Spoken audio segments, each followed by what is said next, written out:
헬닥의 지식에 빠질 시간, 헬닥 지식인 송원장입니다. 오늘 질문은요, 금리는 순금으로 만드나요? 빠진 금리 보통 치과가 버린다는데 가져가도 되나요? 팔고 싶은데 팔면 얼마 정도인가요? 결론부터 말씀드리면 순금이 아니에요. 100% 24K가 아니라는 거죠. 일단은 왜 금을 쓰느냐를 먼저 얘기하는 게 좋을 것 같아요. 일단 금은 화학적으로 굉장히 안정적이에요. 무슨 말이냐면 잘 안 변한다는 거거든요. 그렇기 때문에 수천 년 전에 금으로 만든 장신구가 빛을 발하지 않고 그대로 남아있는 거고, 또 생체 내에서도 다른 물질로 변하지 않고 안정적으로 잘 유지가 될 수 있는 거예요. 치과에서 굉장히 정밀한 보철물, 수복물을 만들기에도 좋은 성질 뭐가 있냐면 연성과 전성 이런 것들이 좋으면서 굉장히 정밀한 세공, 가공이 가능한 금속이고요. 또 무조건 단단하면 좋으냐? 그렇지도 않아요. 너무 단단하면 반대편에 있는 이가 부서지거나 더 많이 갈려나간다거나 그럴 수도 있는 거거든요. 적절한 수준으로 금리가 닳아서 없어져줘요. 그래서 우리 치아하고 비슷한 수준의 물리적 성질을 재현을 할 수가 있어요. 근데 이렇게 좋은 금을 왜 순금을 사용하지 않냐? 왜냐면 100% 순도의 금은 또 아주 적합하진 않은 게 너무 물러요. 올림픽 같은 데서 운동선수들이 금메달을 따면 세레머니 할 때 금을 이렇게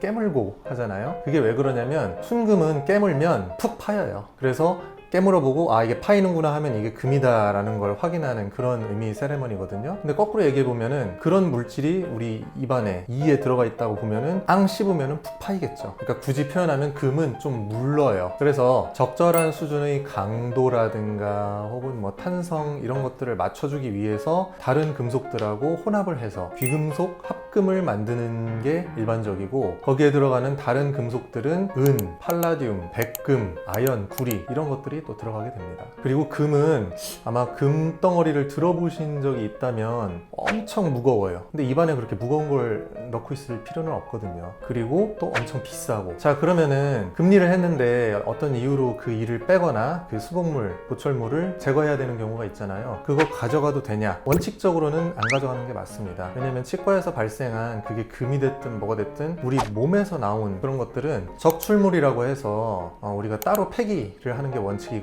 왜냐면 그런 물질들이 그게 뭐 빠진 치아가 됐든 뭐 혈액이 됐든 아니면 금 같은 그런 물질이 됐든 감염의 위험이 있는 거거든요. 그래서 원칙적으로는 폐기를 하는 게 맞지만 정 가져가고 싶다 라고 하면은 인체 적출물에 대한 반출 동의서를 쓰고 가져가시는 게 원칙적으로는 맞는 거예요. 그리고 이제 길 가다 보면 금리 삽니다 이런 팻말이 붙어 있기도 해요. 근데 금은 굉장히 귀한 금속이기 때문에 폐금을 재활용하는 기술은 굉장히 발달이 돼 있고 또 그렇게 하는 게 좋겠죠. 생산성이 있는 일이죠. 근데 꼭 합법적인 업체인지 확인을 하고 거래를 하시는 게 좋을 것 같아요. 건강을 구독하세요. 다른 재료들도 많긴 하지만 금은 여전히 우리 인체에 적용하기에는 굉장히 좋은 재료인 건 확실해요. 금리나 아니면 다른 재료에 대해서라도 궁금하신 게 있으면 댓글이나 헬닥 사이트에 남겨주시고, 지금까지 헬닥 지식인 송원장이었습니다. 건강하세요.